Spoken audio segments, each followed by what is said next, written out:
This is Eric Muathe with Muathe.com. It's about half an hour before the market close.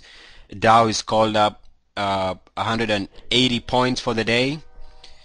So, you know, that is that. One of the things, I'm going to take a different path today and talk about something I started talking about last Friday.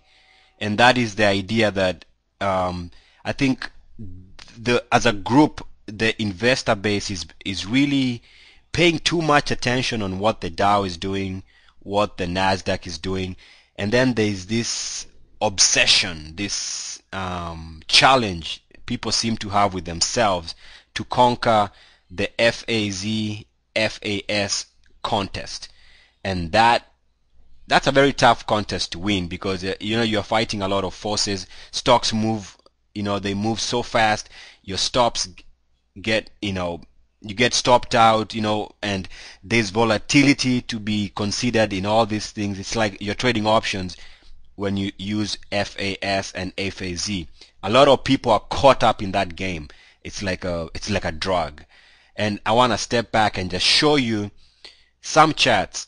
I don't know where the market goes day to day, but if you step back and look at the big picture, some things are working and people are making money very quietly, and they won't call you and tell you. But I'll show you three charts as examples, just examples to broaden your view on how you're perceiving the stock market right now. If you take a look at Priceline.com, PCLN, and this is a 1 year daily for Priceline. Over the last year, as the 200-day moving average was sloping lower, it was very easy to bring down the market or even this instrument. And especially after we had this 200-day moving average, 50-day crossover, this is a bearish cross.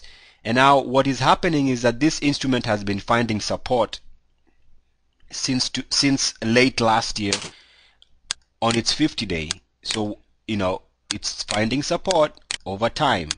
So what is happening here is that some instruments are starting to show strength. For example, notice this is a 200-day moving average. It's sloping lower.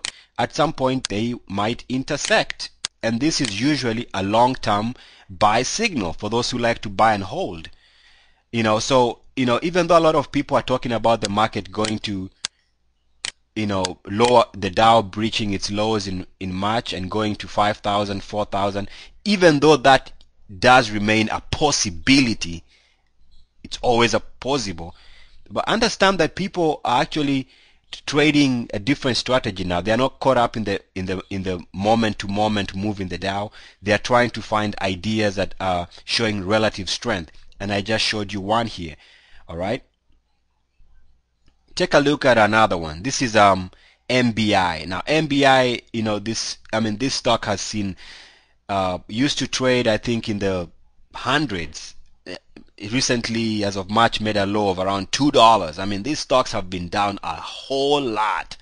But what is interesting to me is right now what you see going on is over the last 1 year and a half, the 200-day moving average has been sloping lower. So of course the technicals were really horrible. But right now, what is absolutely unbelievable to me right now, pardon me, but I have a cold, if you notice my French accent, but you'll notice that the 200-day moving average is flat right here, and so is the 50-day moving average. What this should tell you is that there's some stabilization. This downward sloping direction seems to be abating. There's this market is stabilizing, and it would not take a lot to show this an uptick on the 200-day moving average and an uptick on the 50-day moving average. And guys, that is how you start a new bull market, little steps at a time. And it starts with such observation. So I'm not saying that we're in a bull market, but I'm saying be open to the idea that maybe over time we might not be seeing Dow 4,000.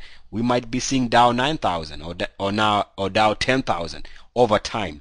In other words, what I'm saying is as long as this remains a possibility, upward trending 200-day moving averages and 50-day moving averages, there's a higher chance that we see Dow 10,000 before we see Dow 4,000 is all I'm saying.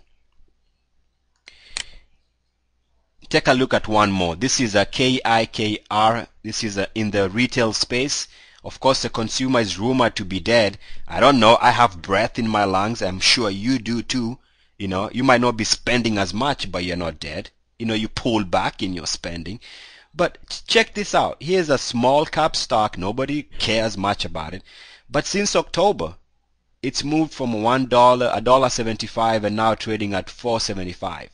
Just as early as this month, it was trading under $2.75, and now it's $2 higher. Very soon it's gonna double.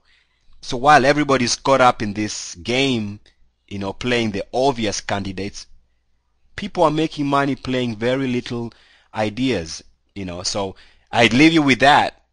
Just contemplate that there's another game in town. Or what you need to do is find stocks with relative strength. And if you need guidance, check me out. This is Eric Muathe, muathe.com. Peace and blessings. It feels good to make money, 'cause we are. I am out.